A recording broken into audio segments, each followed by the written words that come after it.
Olá, nesse vídeo eu vou apresentar para vocês um modelo de monopsônio. Um monopsônio é uma empresa que é o único comprador de um produto, ou possivelmente um insumo no seu processo produtivo, né? Então, o monopsônio é um caso oposto ao de monopólio, né? No caso de monopólio eu tenho um único vendedor do produto, no caso do monopsônio eu tenho um único comprador de um produto.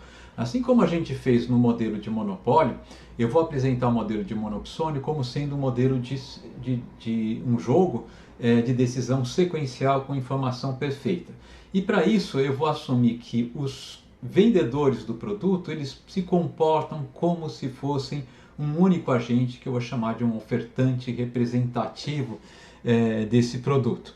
E nós vamos ver que os resultados que a gente vai derivar desse modelo são bastante similares, né, aos resultados que a gente derivou no modelo de monopólio, mas digamos assim espelhados ou de cabeça para baixo, né, quer dizer, o que vai ficar mais claro quando a gente apresentar o modelo propriamente dito de monopsônio.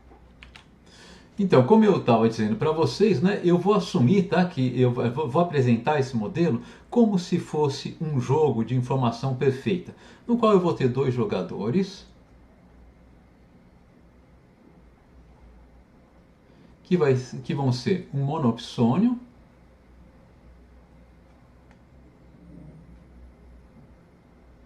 que será uma empresa que demanda um produto, né, que é a única demandante de um produto, e ela demanda esse produto como insumo de seu processo produtivo para obter lucro máximo. Tá? Então eu vou ter um monopsônio e eu vou ter um ofertante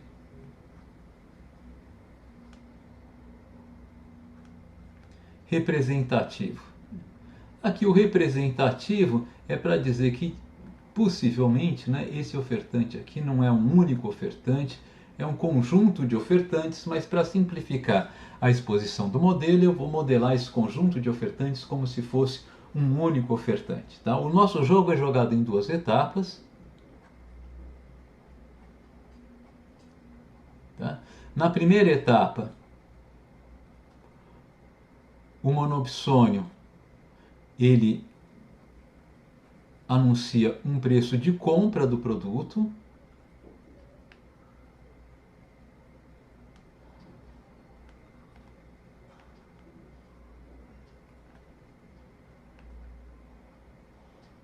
Vamos chamar esse produto de insumo, né, para diferenciar do produto final do monopsônio. Tá? Então ele anuncia um preço de compra do insumo. Tá? E na segunda etapa, o ofertante escolhe uma quantidade ofertada.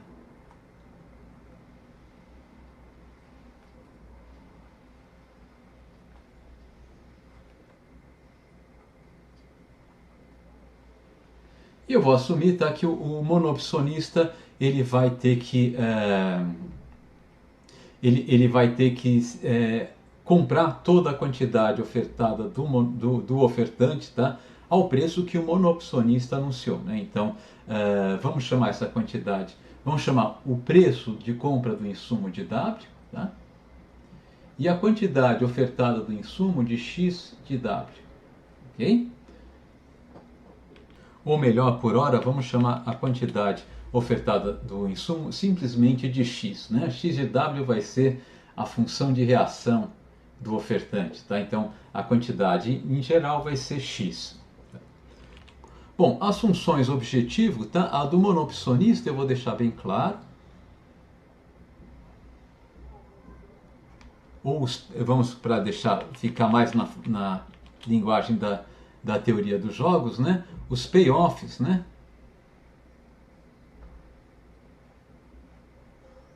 De cada um dos jogadores vão ser os seguintes, tá? Para o monopsonista,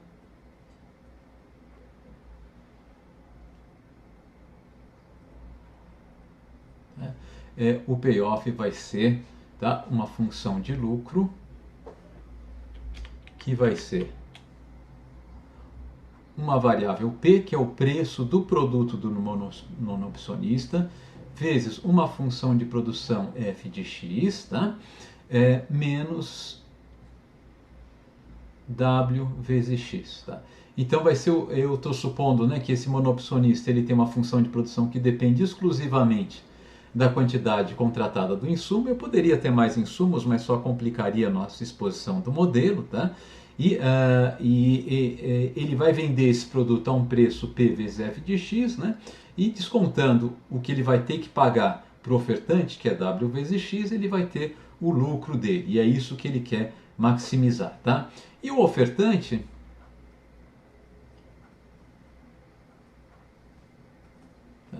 eu vou assumir, né, que ele tem uma função objetivo que eu vou chamar V de P, x, tá? Não é P, perdão, é W, x.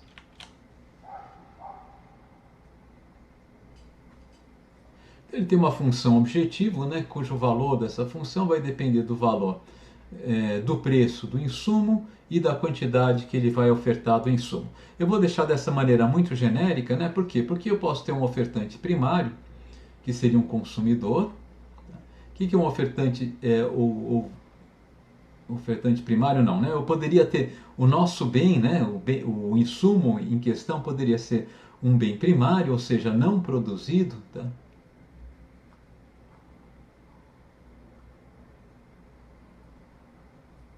E nesse caso aqui, né, o nosso ofertante seria o proprietário desse bem, que poderia ser modelado como consumidor, né, ele teria uma função de utilidade, né, mas a gente podia pensar essa função, o valor dessa função de utilidade vai depender, né, de quanto, após a escolha do nosso ofertante, vai depender de quanto o monopsônio está pagando por unidade desse insumo e de quanto o nosso ofertante vai vender desse insumo, né? Ou eu posso ter, o nosso bem pode ser, né, um bem que é um produto em si, né? Ou seja, ele é produzido por um processo produtivo e nesse caso possivelmente o ofertante vai ser uma empresa, né?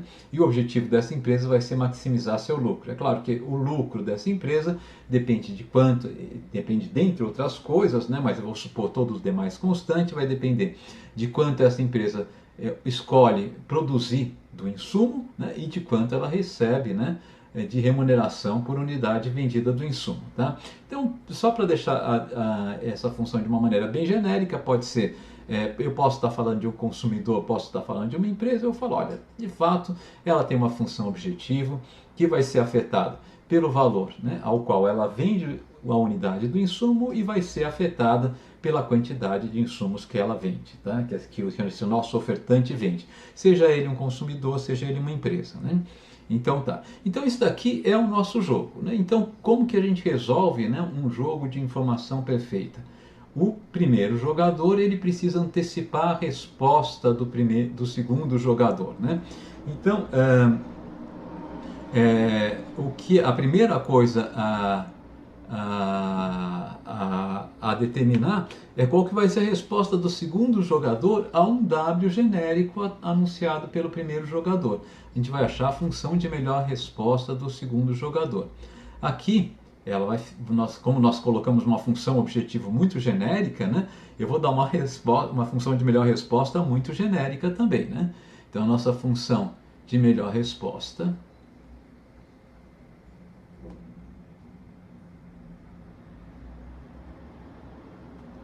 do ofertante vai ser a seguinte, tá? A quantidade ofertada do insumo em função do valor W anunciado pelo monopcionista vai ser aquele valor, tá, que maximiza, eu já explico o que significa isso aqui, tá? O valor de X que maximiza, tá? O valor que maximiza V de W, x. Tá? Então, essa expressão aqui, né, argmax, né, é o argumento, é o valor do argumento x, aqui subscrito, né, que maximiza o valor dessa função, que é a função objetivo do nosso ofertante. Né? Ela pode ser uma função que está relacionada com a função de utilidade, pode ser uma função que está relacionada com a função de produção. Nos dois casos a gente já viu, né? Em micro 1 a gente já viu como que um consumidor que tem dotação inicial de um bem, decide quanto ofertar desse bem naquele modelo de compra e venda. No caso de uma empresa, a gente já viu como que uma empresa decide quanto ofertar de um produto, dado o preço desse produto, e é claro, o preço dos insumos de produção. No caso, então, em que o nosso insumo seja produzido por uma empresa. Tá? Então, de uma maneira geral, vou colocar dessa maneira, né? E essa função de melhor resposta aqui, de fato, é a função de oferta do nosso insumo, né? Então, na verdade, tudo isso só para dizer que nesse nosso modelo, o monopsonista ele antecipa a função de oferta. Assim como no modelo de monopólio, o monopolista antecipa a função de demanda e toma uma decisão baseada na função de demanda, o nosso monopsonista ele vai antecipar a função de oferta e tomar uma decisão baseada, né, na função de oferta. Tá? Então, a escolha do nosso monopsonista vai emergir, né, da solução desse problema aqui, que é escolher o valor de W que maximiza, tá, o P vezes a função de produção. Opa, deixa eu colocar aqui.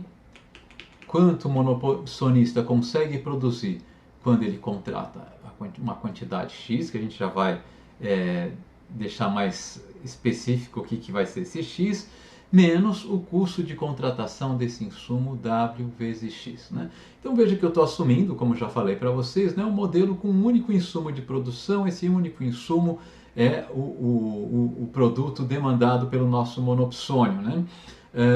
Esse modelo é facilmente generalizável para mais de um insumo, mas a anotação vai ficando mais cheia de letrinhas aqui, não vai ajudar em nada a esclarecer o ponto que eu quero levantar desse modelo. Por isso a gente vai ficar com isso.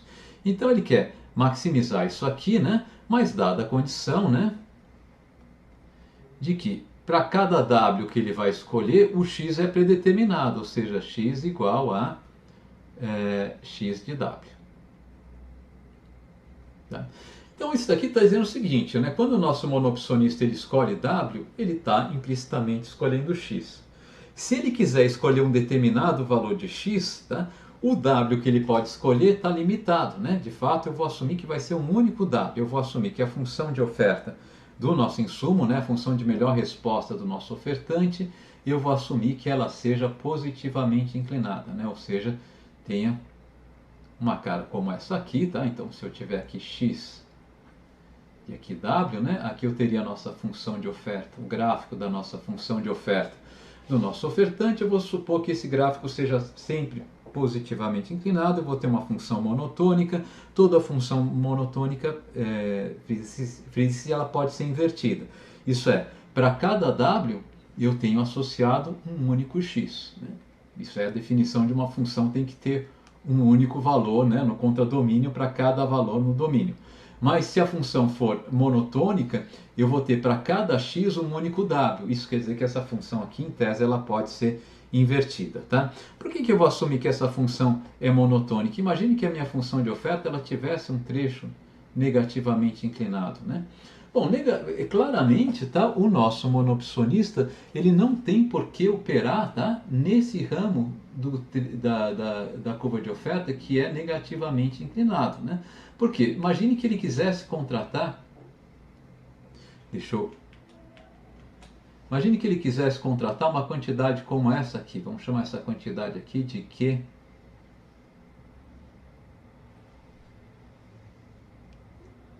de x0, né? Ok? Bom, o que eu posso ver é que eu tenho dois valores de W, né, para os quais, deixa eu só colocar esse Wzinho aqui mais lá em cima. Eu tenho dois valores de W para os quais, tá, a quantidade ofertada é x0. Eu tenho esse valor aqui, vou chamar de W0 chapéu, tá? E eu tenho esse valor aqui embaixo que eu vou chamar só de W0. Né?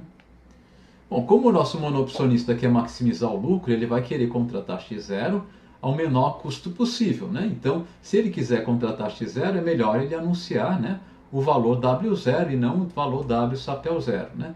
Ou seja, o monopsonista ele vai querer sempre operar no ramo positivamente inclinado da curva de oferta, né? No ramo negativamente inclinado da curva de oferta, ele não vai operar, tá? Então eu vou ignorar esse ramo negativamente inclinado, vou considerar apenas a curva de oferta, né? Quando ela é positivamente inclinada, ela pode ser sempre positivamente inclinada, né? Que é o caso mais comum, de fato. E o ramo positivamente inclinado da curva de oferta é um ramo monotônico, né? E ele pode ser invertido, né? Então vamos definir, tá? Colocar o nosso problema aqui de uma maneira um pouquinho diferente, tá? Ao invés, tá? Eu vou chamar isso aqui de colocação equivalente.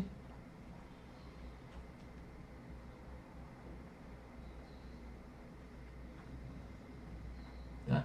E para colocar esse problema de modo equivalente, mas colocando como variável de escolha do nosso monoopcionista não o preço que ele vai anunciar para o demandante, mas a quantidade que ele quer que ele vai anunciar para o ofertante, mas a quantidade que ele quer que o ofertante escolha, né? Eu vou definir aqui a nossa função. Deixa eu apagar essa condição equivalente, eu já ponho um pouquinho mais para baixo, tá? Vamos definir a função, né, w de x como sendo, né, a função inversa x de w, né? Então eu vou inverter x de w, tá? A função x de w ela vai do eixo do w, né, e retorna um valor no eixo do x. A função x de w vem do eixo do x e retorna um valor no eixo do w, né? Essa função vai estar claramente definida se eu ignorar, né, se eu descartar, tá, o trecho negativamente inclinado, um eventual trecho negativamente inclinado da nossa função de oferta, tá? O que faz bastante sentido no nosso contexto, tá? Então, definindo essa função inversa, né, a gente usou essa notação na aula anterior, né, x a menos 1 de w, tá? Mas essa notação gerou confusão, né, porque x a menos 1 pode parecer que é o inverso do valor x de w, né? Não, isso aqui é a função inversa, a função x de w invertida a ela, né? Então, eu preferi deixar aqui explicitamente em português, né, essa definição. Então, então, a colocação equivalente desse nosso problema de escolha de w do nosso monoopcionista, né, pode ser a colocação na qual o problema do nosso monoopcionista é escolher w, né, e anunciar um w escolher, perdão, x e anunciar um valor de w que induza esse valor de x, né, e tudo isso de modo a maximizar o seu lucro. Então, o problema dele passa a ser escolher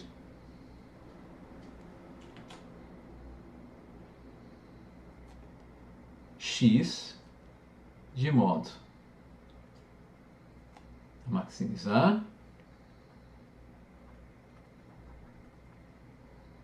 é claro, a sua função de lucro, né, que é P vezes F de x menos W vezes x, que é a mesma coisa, né? Aqui a única restrição que eu vou deixar diferente, eu mudei a variável de controle, né? Lá em cima era W, aqui embaixo é x, tá? E eu vou mudar a restrição para o problema continuar equivalente. Então a restrição vai ser que W é igual a W de x, né? O preço que ele vai ter que anunciar é o preço de oferta, o preço correspondente à função de oferta inversa aqui, tá?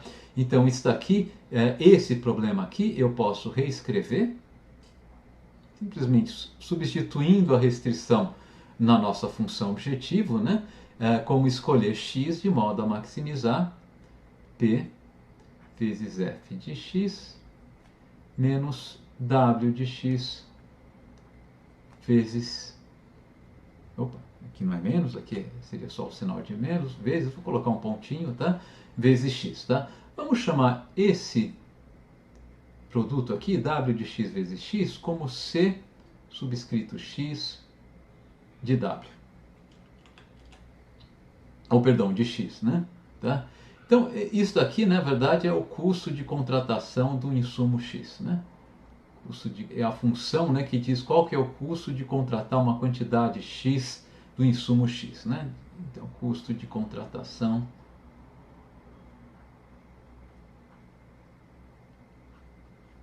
da quantidade X do insumo. Ok? Então, o nosso problema agora passa a ser escolher X, né?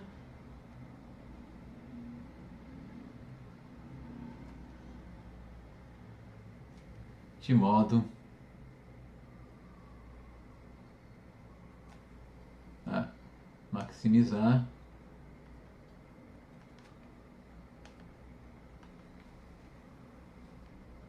P vezes F de X menos C subscrito X de X, tá? Bom, se essa função aqui, então, ela for diferenciável, né? E se o nosso monopsonista ele escolher uma quantidade de x positiva, né? A condição na escolha do monopsonista, a condição de máximo de primeira ordem tem que ser atendida, né? Que é que a derivada dessa função em relação a x tem que ser igual a zero. Então a condição de máximo de primeira ordem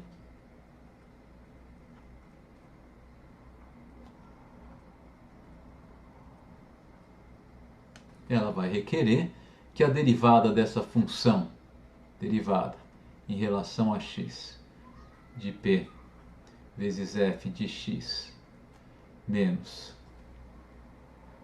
cx de x, isso aqui tem que ser igual a zero.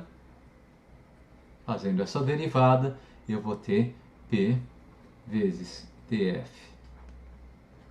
dx menos dcx dx é igual a zero. Vamos dar nome econômico para isso aqui, né? Isso daqui é o produto marginal, df dx. Isso daqui eu posso chamar o custo marginal de contratação do insumo X, né? Então, o nosso problema passa a ser, a nossa condição de primeira ordem passa a ser P vezes o produto marginal, o valor do produto marginal, vai ser igual ao custo marginal de contratação do insumo X. Tá? Bom, essa condição aqui é uma condição bastante genérica. Ela vale também para uma empresa que não é monopsonista, que é tomadora de preços no mercado do insumo, né? E que seja tomadora de preço no mercado do seu produto também. Portanto, uma empresa em concorrência perfeita em todos os mercados. Né? O que vai acontecer? Se a empresa é tomadora de preços no mercado do insumo, o que vai acontecer é que o W de X vai ser uma constante, né? Se eu sou um tomador de preço, o W de X vai ser uma constante, né? Portanto, a nossa função de custo de contratação do insumo X, né, o nosso CX de X para uma empresa em concorrência perfeita, seria W barra vezes X. E a derivada disso em relação a X, o custo marginal, né, de contratação do insumo X, seria igual a W. E eu teria o valor da produtividade marginal igual a W se eu tivesse uma empresa em concorrência perfeita. Mas eu não tenho uma empresa em concorrência perfeita, aqui eu tenho uma empresa monopsônica, né, ou monopsonista, tá? E nesse caso aqui, o custo marginal de contratação do insumo de produção não vai ser igual ao preço desse insumo de produção. E vamos calcular então esse custo marginal de contratação do insumo de produção. Né? Então, o custo marginal de X, custo marginal de contratação do insumo X, é a derivada em relação a X da função Cx, né, que era W de X vezes X. Né? Então, isso aqui é a derivada de um produto, é a derivada do primeiro vezes o segundo, mais a derivada do segundo vezes o primeiro. Deixa eu colocar primeiro a derivada do segundo vezes o primeiro, né? A derivada de x em relação a x é 1, então vai ser W de x, o preço do insumo, tá? Até aqui está bem comportado, mas eu vou ter mais esse termo aqui, mais a derivada do primeiro vezes o segundo, então vai ser dW de x, dW dx vezes x, né? Então, isso aqui, tá, é o custo marginal de contratação do insumo X. Tá? Então, a gente pode reescrever a nossa condição de primeira ordem.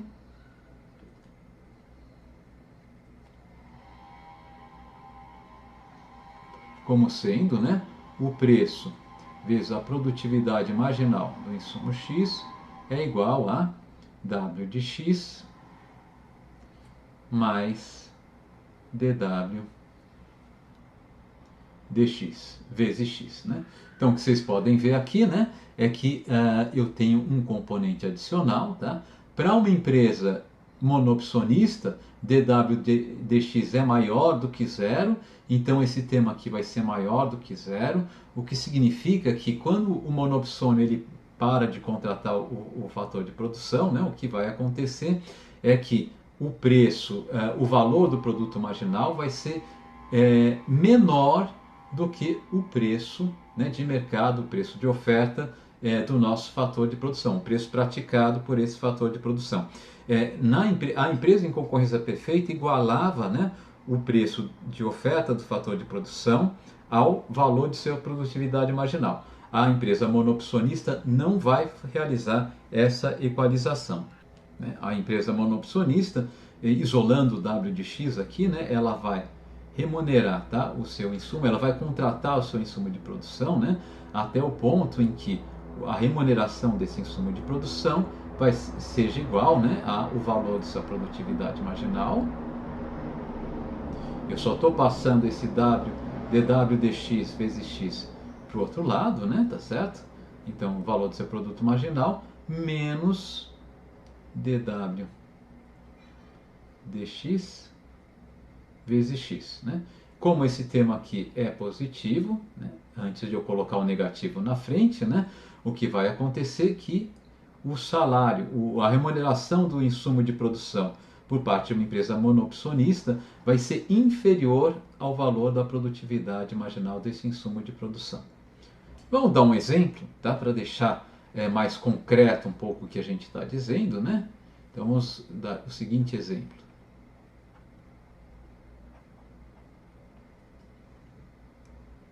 Suponha que a função de oferta, na sua forma invertida, seja W de x igual a uma constante A mais uma constante B que multiplica x. Então, o gráfico dessa função de oferta vai ser o seguinte, né?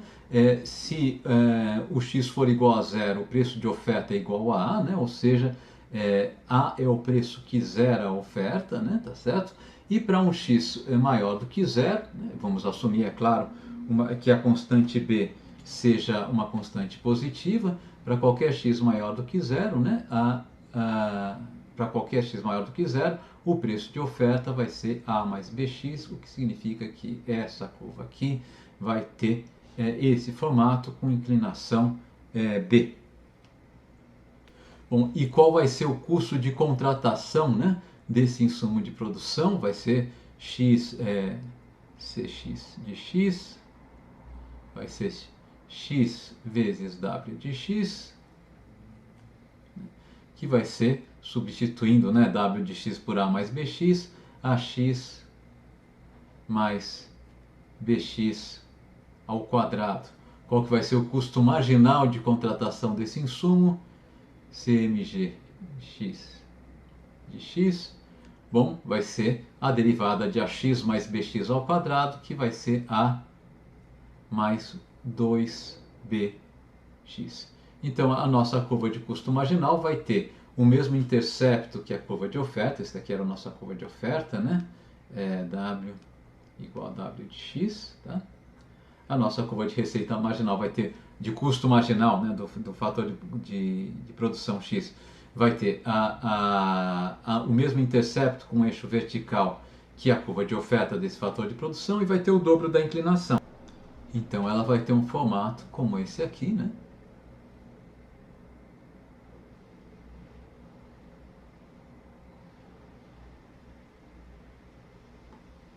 Mais ou menos isso aqui.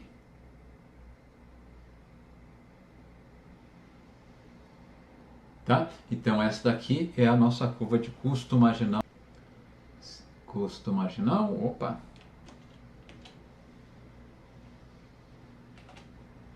Custo marginal do insumo X, ok? Agora vamos imaginar, tá, que a função de produção do nosso monopsônio seja uma função simples, seja igual, tá, a uma constante qualquer, vamos chamar de K, vezes X. Tá? Isso quer dizer que a produtividade marginal do insumo X, né, vai ser igual a K, né, e o valor do produto marginal do insumo X, P vezes PMG de X, vai ser P vezes K. Constante, né? Ok? Então, a gente pode resolver a nossa condição de lucro máximo do monopsonista de primeira ordem, simplesmente igualando, né, a condição de primeira ordem, que vai determinar, né, qual que vai ser o preço, qual que vai ser a solução do nosso problema de monopsônio, né? Simplesmente igualando o valor do produto marginal ao custo marginal do nosso insumo, né? O que vai nesse caso aqui corresponder igual a P vezes K ao custo marginal igual a mais 2bx. Resolvendo para x, a gente vai obter x igual a P vezes K menos A sobre 2b. Então, por exemplo, né, se P vezes K for graficamente, né, igual a esse valor aqui, tá? O que nós vamos ter é que o equilíbrio do nosso monopsonista vai se dar, né, no ponto de cruzamento, né, da nossa função, né, de valor, da nossa curva de valor da produtividade marginal, que aqui no caso vai ser uma linha reta horizontal, dada a hipótese que a gente fez da função de produção, né, e a quantidade produzida pelo nosso monopsonista vai ser essa aqui, a quantidade produzida, perdão, não, né, quantidade contratada do insumo X vai ser essa aqui, P K menos A sobre 2B.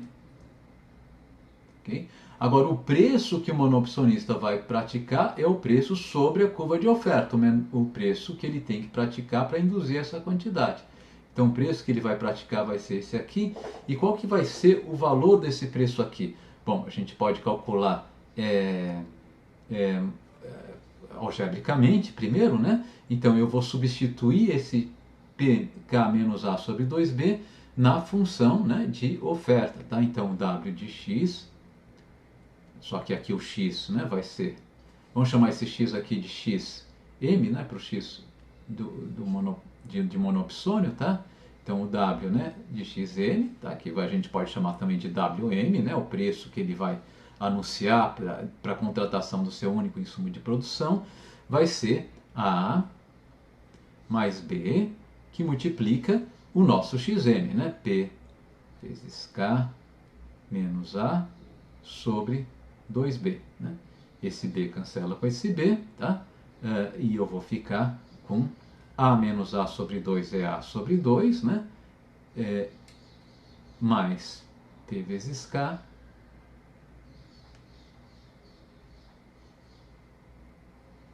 também sobre 2. Então, A mais P vezes K sobre 2.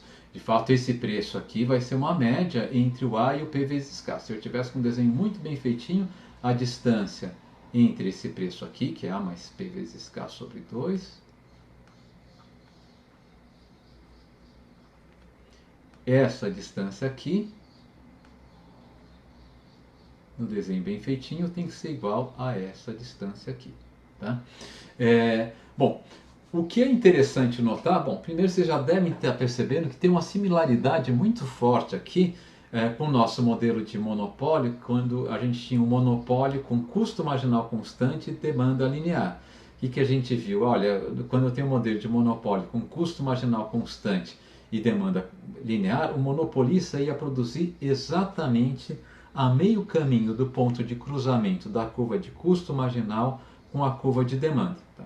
No monopsonista com produtividade marginal constante e oferta linear, o nosso monopsonista vai produzir exatamente a meio caminho, tá? Do ponto de cruzamento da curva de valor da produtividade marginal com a curva de oferta. Nesse ponto aqui, se eu igualasse o valor da produtividade marginal com a curva de oferta, vocês podem fazer o exercício, é muito fácil, né? Iguala A mais BX, tá? Com P vezes K, resolve para X, vocês vão obter X igual a P vezes K menos A, PK menos A, sobre B, né? Que é o dobro, né, da quantidade produzida pelo monopsonista. Tá?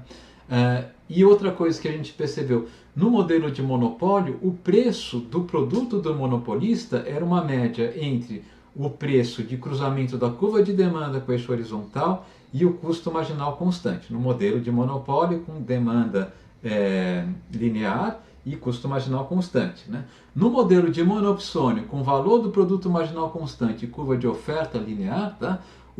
O preço a ser cobrado pelo monopsonista vai ser uma média entre o valor da produtividade marginal e o preço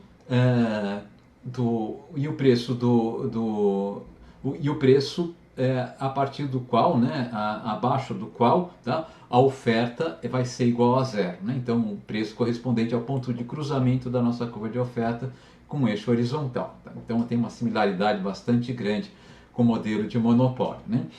Uma outra coisa que a gente pode colocar como similaridade aqui é o seguinte, né? A gente pode expressar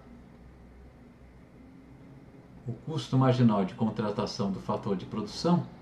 Deixa eu colocar uma divisória aqui, né, para ver que a gente está falando de outra coisa agora. Né? A gente pode expressar o custo marginal do fator de produção, tá?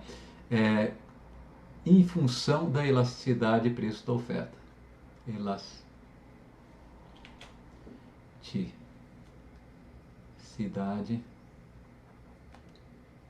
preço da oferta.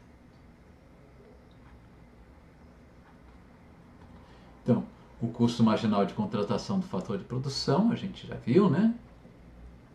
Era igual a, aqui no caso geral, né? Era igual a W de X mais X que multiplicava dW dx, tá? Bom, o que eu vou fazer aqui, eu vou multiplicar e dividir por W, tá? Os dois termos, aqui está o W multiplicando, esse W aqui vamos entender que é o W de X, tá? Eu estou multiplicando, eu preciso dividir, né? W de X sobre W de X igual a 1, e preciso dividir o segundo termo também por W de X, se eu quero multiplicar os dois por W, né? Então fica X sobre W, tá? E aqui, e vezes dW dx. A gente já faz uma segunda etapa aqui, tá? Bom, agora vamos inverter esse segundo termo, tá? Duas vezes, né? Fazer o inverso do inverso que não vai alterar, né? Só assumindo que ele não seja igual a zero, né? Então, vai ser W que multiplica 1 mais o inverso do inverso desse segundo termo, né? O inverso de W sobre X dx dw. Ou, para colocar em uma ordem mais natural, fica mais fácil de ler, o inverso de dx dw. Então, inverti dw dx, mas inverti duas vezes, né? Porque ele está embaixo no denominador agora, né? E vou fazer a mesma coisa com x sobre w sobre x. Bom, mas o que é isso aqui? Isso daqui é a derivada da quantidade demandada em relação a W vezes W sobre X. Isso daqui é elasticidade de preço da oferta. Vou usar a letra eta, tá? Mas é elasticidade de preço da oferta, né? Elasticidade da oferta. E, portanto, né, o nosso custo marginal de contratação do insumo X, ele é W que multiplica 1 mais o inverso da elasticidade de preço da oferta. Se vocês estão lembrados, né, no nosso modelo de receita marginal, a receita marginal era o preço que multiplicava 1 mais o inverso da elasticidade de preço da demanda, né? Ou 1 menos o inverso do módulo da elasticidade de preço da demanda.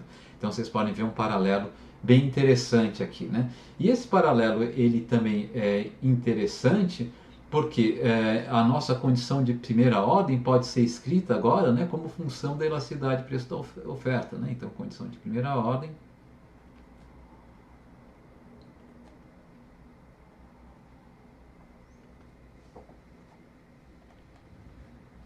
ela pode ser reescrita como o valor da produtividade marginal igual ao custo marginal de contratação do insumo X, que vai ser igual a W, que multiplica 1 mais 1 sobre a elasticidade de preço da oferta, né? Ou, se vocês quiserem, né, o preço que o monoopcionista deve anunciar para a contratação do seu insumo vai ser igual o valor da produtividade marginal desse insumo dividido por 1 mais o inverso da elasticidade de preço da oferta, né? Como esse denominador, como 1 sobre eta é maior do que zero, né? Simplesmente porque o eta é positivo, tá? 1 mais 1 sobre eta vai ser maior do que 1, né? E portanto isso daqui vai ser, como a gente já viu, né, menor do que o valor da produtividade marginal do nosso único insumo X, né? Vamos colocar o X aqui só para deixar claro que é a produtividade marginal de X. Então, para ilustrar o resultado, vamos considerar o seguinte exemplo, tá? Imagine que eu tenha uma função de oferta que tenha essa fórmula aqui, tá? X de W igual a vezes W elevado a alfa, né? Em que A e alfa são valores positivos, tá? A vírgula alfa maiores do que zero, né? E a nossa função de produção seja essa aqui, tá? Então, o que a gente sabe? O que vai acontecer aqui? Eu poderia, né, para achar a solução do monopsônio, eu poderia inverter essa função, achar W em função de x, né, e aplicar, né, calcular, né, o valor do custo marginal de contratação do insumo x e igualar isso ao valor da produtividade marginal, tá? Mas isso vai ser mais trabalhoso. O que vocês podem ver aqui, essa função aqui é uma função potência, né, em W, e a função potência ela tem elasticidade constante, né? A elasticidade constante igual ao expoente dessa função, né? Para ver isso, vocês podem fazer o seguinte: pega dx dw vezes W sobre x, no nosso caso aqui, né? Quem que é dx dw? Bom, é a derivada dessa função em relação a W, que vai dar alfa vezes A elevado a W elevado a alfa menos 1, vezes W sobre x, x igual a asa 1, né? Dividido por W elevado a alfa, né? Então o que vai acontecer? Esse menos 1 aqui, quando eu multiplico por W, ele vai embora, eu fico com W alfa, um cancela com o outro, o A cancela com A, e eu fico simplesmente com o valor alfa, né? Então, a elasticidade de preço da oferta, tá? Para essa função de oferta que a gente enunciou aqui, ela é constante igual a alfa, né? Então, o que eu posso fazer agora, né, para achar, tá, o preço a ser praticado pelo monopsônio, é usar aquela fórmula que a gente acabou de derivar, né? Aqui, olha, o preço vai ser igual ao valor o preço a ser praticado pelo monopsônio vai ser o valor da produtividade marginal dividido por 1 mais o inverso da elasticidade de preço da oferta, né? O valor da produtividade marginal a gente deriva daqui, porque aqui eu vou ter a produtividade marginal de x igual a k, né? Tá certo? A derivada dessa função em relação a x é igual a k, tá? Então, o valor da produtividade marginal vai ser P vezes K, tá? E eu vou dividir por 1 mais 1 sobre eta, né? Que no nosso caso aqui, a elasticidade de preço da oferta é igual a alfa, tá? Então, achamos o preço a ser praticado pelo monopsonista, né? E se vocês quiserem calcular quanto que esse monoopcionista vai contratar, né, do insumo, simplesmente a gente substitui esse preço na função de oferta, vai ser igual a x de WM igual a razão que multiplica, né, P vezes K dividido por 1 mais 1 sobre alfa, tudo isso aqui elevado a alfa, tá? Aqui nessa expressão aqui em cima pode estar parecendo que eu vou só deixar mais claro que pode parecer que o K aqui é um expoente, né? Não é um expoente, né? Ele está multiplicando simplesmente. Vamos corrigir isso aqui, P vezes K aqui. Agora sim, está, né, claro que o K está multiplicando o P, né? Ok? Então, por vezes é interessante usar essa expressão aqui, né? E na verdade eu fiz isso para mostrar mais uma vez, né, como tem um paralelo, né, entre o modelo de monopsônio e o modelo de monopólio. Bem, e mantendo o paralelo, continuando esse paralelo, né? Assim como o monopólio ele produz uma quantidade ineficiente do seu produto, o monopsônio ele demanda uma quantidade ineficiente do seu insumo, né? E para ver isso eu fiz o gráfico que está na tela de vocês agora, né? Se o nosso monopsonista, tá? Assumindo, né, que essa linha em vermelho seja a curva de oferta do nosso insumo, né? E associado a essa linha, portanto, a gente vai ter uma curva de custo marginal como essa linha em cor de laranja, tá? Eu desenhei linha reta só por conveniência, e assuma que a curva de valor de produtividade marginal aqui seja essa curva em azul, tá? Então aqui eu não fiz uma linha reta, não fiz horizontal, mas enfim, só para ficar um caso mais flexível aqui. O que a gente sabe? A gente sabe que o monoopcionista ele vai escolher produzir a quantidade que iguala, né, o custo marginal de contratação do insumo vezes o valor da produtividade marginal desse insumo, né? Portanto, ele vai produzir essa quantidade XM, tá? E o preço que ele vai cobrar vai ser o preço necessário para induzir a oferta dessa quantidade, o preço WM, o preço de oferta associado a essa quantidade XM.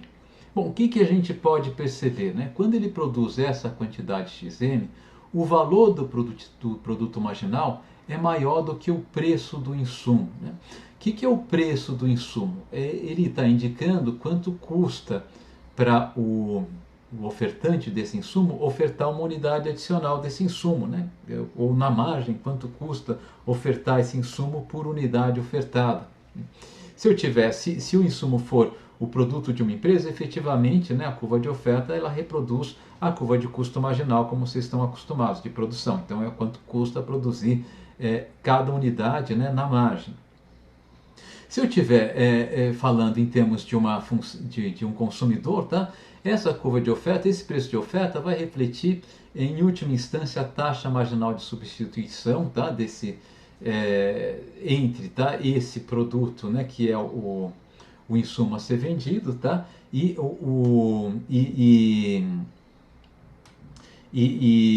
os outros produtos e o dinheiro, mas de certa maneira é o mínimo que eu tenho que pagar na margem para que o nosso consumidor, se ele é o ofertante desse insumo, né, ele esteja disposto a ofertar uma unidade adicional desse insumo ao invés de consumir essa unidade, tá? Então a gente pode pensar, essa curva aqui efetivamente ela reflete o custo marginal de oferta desse insumo, tá? Seja o custo marginal de produzir esse insumo, seja o custo marginal subjetivo, né, por parte dos consumidores, ou seja, quanto é necessário remunerar eles para que eles estejam dispostos a ofertar uma unidade adicional desse insumo, caso esse insumo não seja um insumo produzido, seja de propriedade de um consumidor, tá?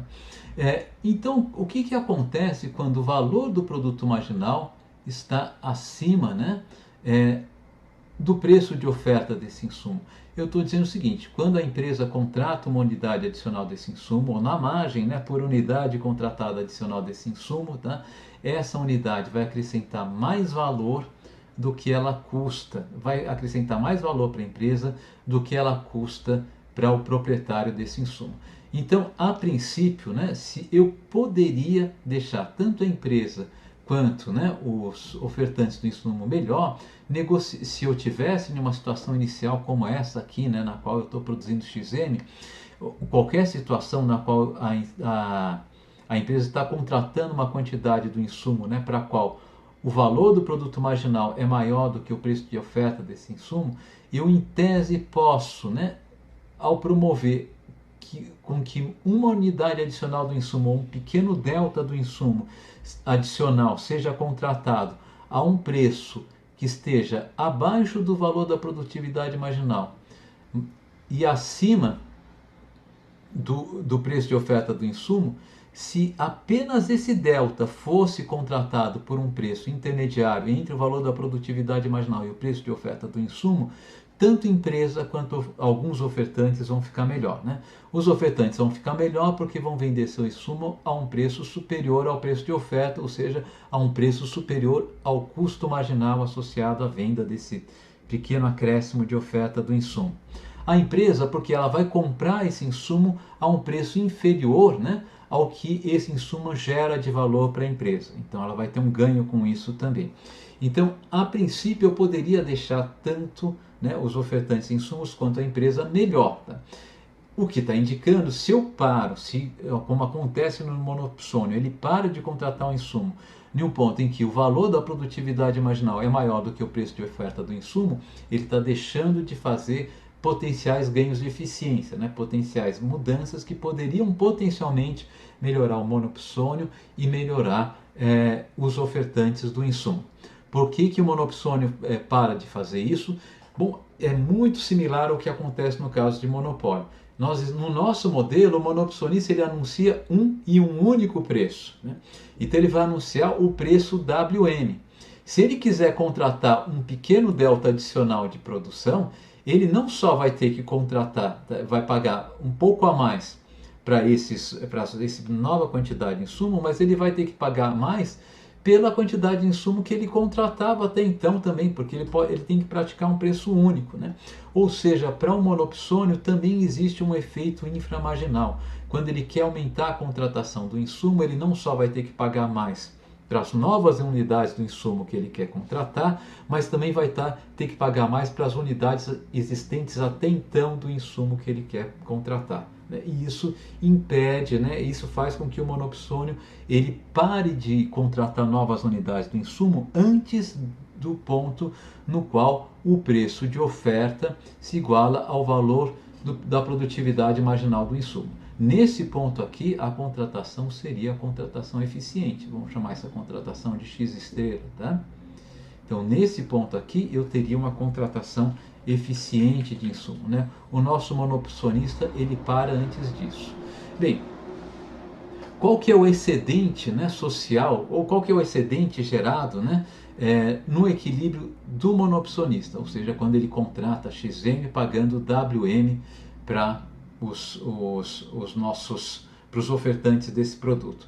Bem, o excedente dos produtores vai ser dado por essa área que eu estou pintando aqui, né, em vermelho, tá? Aqui eu vou ter o excedente dos produtores. Então, essa área aqui corresponde ao excedente dos produtores. Ou para ser mais específico, né, corresponde ao excedente dos ofertantes do nosso insumo, né, que efetivamente eles podem não ser produtores, eles podem ser simplesmente consumidores. Né? É a área abaixo da linha de preço e acima da curva de oferta, né, que é a medida clássica do excedente dos ofertantes de algum produto. O excedente, tá, do monopsonista, o que vai ser? Bom, vai ser a soma de todas as unidades contratadas, a diferença entre quanto elas estão acrescentando em termos de produtividade marginal, em termos de valor, de receita para o nosso monopsônio, que é o valor da produtividade marginal dessas unidades contratadas, menos quanto elas custam, que é o preço que ele está pagando por essas unidades. Então vai ser a área abaixo da curva de valor da produtividade marginal e acima da linha de preço praticado.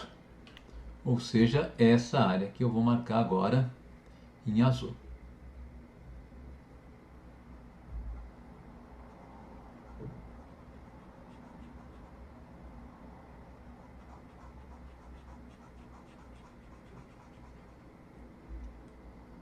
essas manchinhas aqui são só acidente de trabalho, tá? Elas não representam nada, né? Essa área aqui, portanto, ela corresponde, tá, ao excedente do monopsionista. Aqui eu tenho excedente do monopsionista.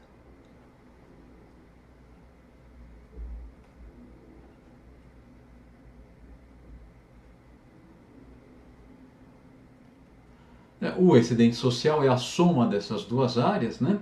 E vocês podem perceber que esse excedente social, ele né, a área abaixo da linha da curva de valor da produtividade marginal, né? E acima da curva de oferta, né? Entre a origem e a quantidade efetivamente contratada pelo monopsionista. Essa área poderia ser aumentada, o excedente social poderia ser aumentado, né? Se eu aumentasse, né, a quantidade contratada de XM para X estrela. Tá? Então, esse tanto de excedente social que não é gerado, a gente vai chamar de perda de peso morto do monopsônio. E essa perda de peso morto corresponde a essa área que eu vou marcar agora em verde aqui, né? Tá aqui. Então essa área aqui é uma medida, né, da ineficiência do monopsonista, né? A perda de peso morto do monopsônio. Perda de peso morto. Bem, e dado que o monopsônio é ineficiente, a gente pode se perguntar se existe algum tipo de política regulatória que induza o monopsônio a operar de uma forma eficiente. Né? E a resposta vai ser sim, tá? E talvez vocês já estejam adivinhando, ela vai ter uma similaridade com a resposta que a gente teve para a mesma pergunta no caso do monopólio. Né? No caso do monopólio, para forçar o monopolista a ofertar a quantidade eficiente, a gente poderia fazer uma regulação, uma política de preços máximos, né? Nesse caso a gente, com essa política de preços máximos, a gente conseguiria induzir o monopólio a produzir mais do que produz, caso não esteja regulado. No caso do monopsônio, a gente pode fazer uma política de preço mínimo, né? A gente pode impor um preço mínimo ao insumo que ele contrata, tá? De modo a fazer com que ele contrate mais desse insumo, como a gente vai ver agora. Tá? Então vamos partir desse gráfico aqui, tá? Enfim, é um gráfico genérico, as curvas foram desenhadas como linha reta só por uma questão de conveniência, né? De ficar mais fácil desenhar. Tá? Então essa curva em vermelho é a curva de oferta do nosso insumo de produção. Associada a essa curva de oferta tem uma curva de custo marginal desse insumo de produção. E essa curva aqui em azul é a curva de valor da produtividade marginal desse insumo de produção. Né? O monopsonista, né, ele vai contratar uma quantidade do insumo de produção para a qual, né, o custo marginal de contratação desse insumo de produção é igual ao valor da sua produtividade marginal. Nesse nosso exemplo aqui, essa quantidade XM. O preço que ao qual ele vai remunerar o nosso insumo de produção vai ser o preço sobre a curva de oferta, né, o preço WM, que é o preço necessário para induzir essa oferta XM desse insumo de produção. Porém, a gente acabou de argumentar que a contratação ótima do insumo de produção, que geraria maior excedente social, a contratação eficiente, seria a contratação, né, correspondente ao ponto de cruzamento da curva de valor da produtividade marginal, não com a curva de custo marginal do insumo de produção, mas com a curva de oferta desse insumo de produção. Esse ponto aqui, e se eu conseguir forçar o monopsonista a contratar a quantidade eficiente, ele vai contratar uma quantidade X estrela. E para induzir essa oferta X estrela, o preço do insumo de produção tem que ser W estrela. Tá? Então, vamos imaginar agora que que um órgão regulador, tá, ele imponha, tá, um preço mínimo, né, para o nosso insumo de produção, tá, igual exatamente ao nosso W estrela. Então, suponha que o regulador imponha que W não pode só ser inferior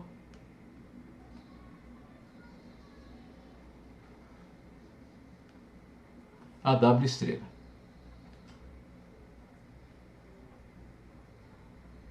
Tá? E vamos definir uma curva, uma função, né, nesse contexto aqui, tá? Vamos definir uma função W maiúsculo de x, que vai ser a seguinte. Vai ser igual a W estrela, caso x seja menor ou igual a x estrela. E vai ser igual à função de oferta a função de oferta inversa, W de x, aqui é W minúsculo, tá? São funções diferentes, W maiúsculo é uma, W minúsculo é outra, caso x seja maior do que x estrela, né? O que é essa função aqui? Essa daqui é a função, tá, do preço que o monopsônio tem que praticar caso ele queira contratar x, tá? Então essa função diz o preço, né? Essa função como um todo, né? Ela diz o preço que o monopsônio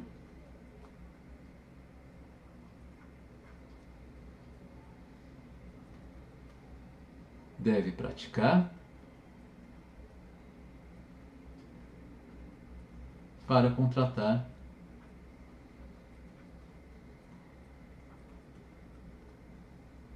x unidades do insumo.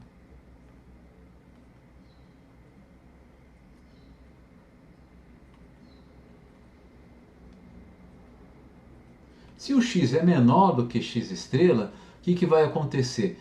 O monopsonista, a princípio, ele podia, né, praticar um preço menor do que W estrela, se não houvesse regulação. Mas o regulador diz o seguinte, não, você tem que anunciar o preço W estrela. Tá? Então, se o monopsonista quer contratar menos do que x estrela, ele vai anunciar um preço que vai induzir uma oferta maior do insumo. Só que o monopsonista pode eventualmente falar, não, eu estou pagando esse preço, mas só quero... digamos, 10 unidades do insumo, embora vocês estejam ofertando 20. Então ele vai haver um excesso de oferta nesse caso aqui, tá? Se o monopsonista quiser contratar uma quantidade maior do que x estrela, o que acontece? Se ele não consegue contratar mais do que x estrela, né, oferecendo o preço W estrela, porque ao preço W estrela a quantidade ofertada é x estrela. Então, se ele quiser contratar uma quantidade maior do que x estrela, ele vai ter que voltar a operar com preço sobre a curva de oferta. Tá? Então, a gente pode até desenhar aqui a função W de x, e o gráfico de W de x vai ser dado por essa linha quebrada aqui, né, em verde claro, tá? Então, para x menor do que x estrela, ele vai ter que praticar o preço W estrela. Para x maior do que x estrela, o preço sobre a curva de oferta, né? Então, qual que vai ser a receita, qual que vai ser o custo marginal de contratação do insumo x para o nosso monopsonista, né? Agora em que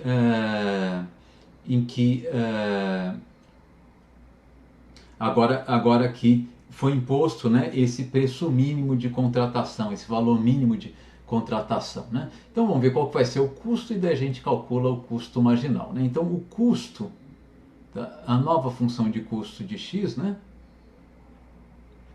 agora está em função de x e de W estrela, e dado, enfim, vou colocar, escrever mesmo aqui, né, a nova função de custo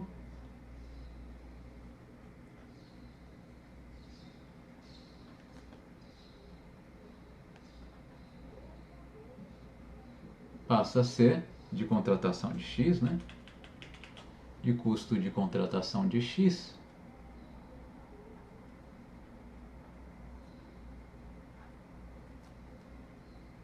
do insumo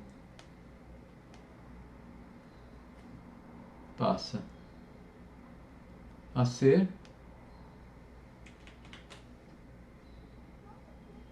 Cx de x igual a W maiúsculo, não mais o W minúsculo, tá? Vezes x, tá?